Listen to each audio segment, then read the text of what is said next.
Good day, everybody, and welcome to another edition of the Military and Foreign Affairs Network. I am your host, the voice of reason. This is going to be part one,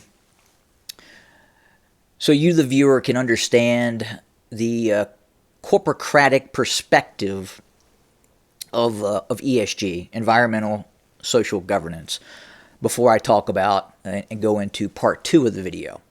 And this is what is taught in the U.S. workforce. This is a very important score that gives companies, publicly traded companies, the ability to have their stock purchased by large institutional investors.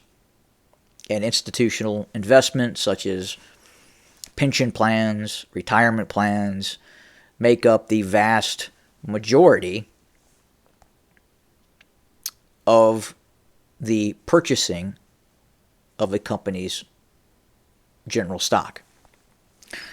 And again, this is a segment, this is a brief description of the politically correct version of ESG. So listen to this, and then we'll go into part two.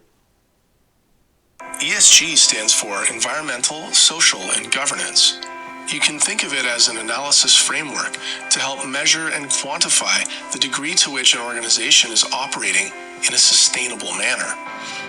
Environmental assessment criteria help stakeholders understand an organization's impact on the environment and the climate, like its greenhouse gas emissions, and its management team's stewardship over natural resources, like fresh water. While understanding environmental risk and impact is a big part of the ESG framework, the concept of sustainability in this context extends well beyond just the environment. The S pillar, social, examines an organization's social impact. It seeks to understand how well leadership manages relationships with stakeholders, including fair wages for workers, generating positive outcomes in the communities where they operate, and taking accountability for the actions and inactions of supply chain partners in other parts of the world. The G, as we know, is governance. So, how is the firm led and managed? Stakeholders are increasingly taking note that a healthy corporate governance function can make or break progress in the E and the S realms, but can even create existential threats for business operations more broadly. ESG as we know it evolved from a number of older sustainability-themed acts and frameworks, including EHS, Environmental Health and Safety, and CSR, or Corporate Social Responsibility. But these older frameworks took more of a philanthropic approach, implying that management teams should do good because it's the right thing to do. What's somewhat unique about ESG is that it looks at these issues through the lens of business risk and opportunity, which tends to resonate more clearly with the investment community.